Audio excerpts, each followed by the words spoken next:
নাৰাংগী শংকৰদেৱ বিদ্যা নিকেতনৰ ৩৩ সংখ্যক প্ৰতিষ্ঠা দিৱস উপলক্ষে বাৰ্ষিক সাংস্কৃতিক অনুষ্ঠান। বিদ্যালয়ৰ চৌহদৰ পৰা নাৰাংগীলৈ উলিওৱা 12 ৰহণীয়া সাংস্কৃতিক অনুষ্ঠানত অংশগ্ৰহণ নিকেতনৰ ছাত্ৰ-ছাত্ৰী, অভিভাৱকৰ লগত বিদ্যালয়ৰ আচাৰ্যবৃন্দ। পুৱাৰ ভাগত বন্তি প্ৰজ্বলন, পতাকা উত্তোলনৰ পিছতে বিদ্যালয়ৰ চৌহদত অনুষ্ঠিত কৰা হয় বিভিন্ন সাংস্কৃতিক অনুষ্ঠান। দিনজোৰা কাৰ্যসূচীৰে অনুষ্ঠিত কৰা অনুষ্ঠানৰ সন্ধিয়াৰ ভাগত সাংস্কৃতিক সন্ধিয়াৰ মঞ্চ উদ্বোধন কৰিব চলচ্চিত্ৰ বিত্ত নিগমৰ অধ্যক্ষ বিদ্যাসাগৰে। চৰণ স্পৰ্শ কৰিব বিচাৰিছোঁ আমাৰ আচাৰ্যই গুৰুজনাক গামোচাৰে এখন আদৰণি জনাব। আচ্ছা পৰে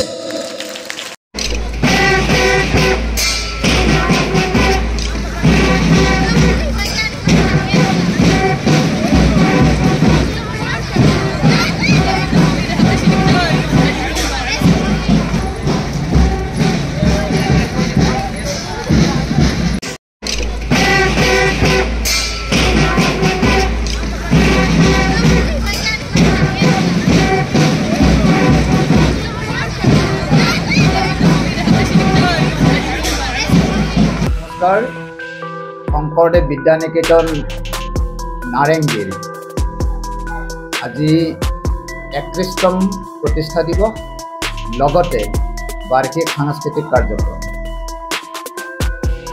আমাৰ 1992 চনত প্ৰতিষ্ঠা হোৱা এই নিকেতনত বৰ্তমান প্ৰায় 700 ল'ৰা ছোৱালী আছে, 60জন আচাৰ্য আছে আৰু আমাৰ পৰিচালনাৰ ক্ষেত্ৰত 15গৰাকী কাৰ্যকৰ্তা থাকে, প্ৰাক্তন কাৰ্যকৰ্তাও আছে।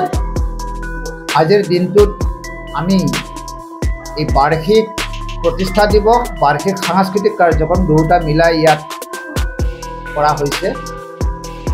আৰু আমাৰ যিহেতু নিকেতনবোৰ গোটেই ভাৰতবৰ্ষত থকা নিকেতনবোৰ বিদ্যাভাৰতীৰ অন্তৰ্গত আৰু অসমত শিশু শিক্ষা সমিতিৰ অন্তৰ্ভুক্ত, তেওঁলোকৰ দ্বাৰা পৰিচালিত।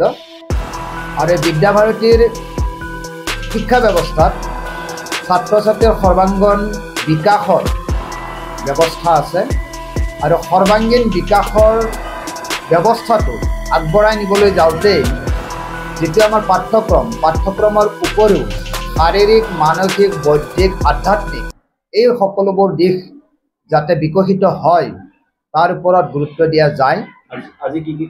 আজি প্ৰতিষ্ঠা দিৱস, ৰাতিপুৱা আছে বন্তি প্ৰজ্বলন কৰিছে আমাৰ সদস্য আৰতী বাইদেউ, আৰু লগত আছে আমাৰ পৰিচালনা সমিতিৰ সভাপতি নিৰঞ্জন চন্দ্ৰ বৰ্মন, সম্পাদক মহোদয় আছে।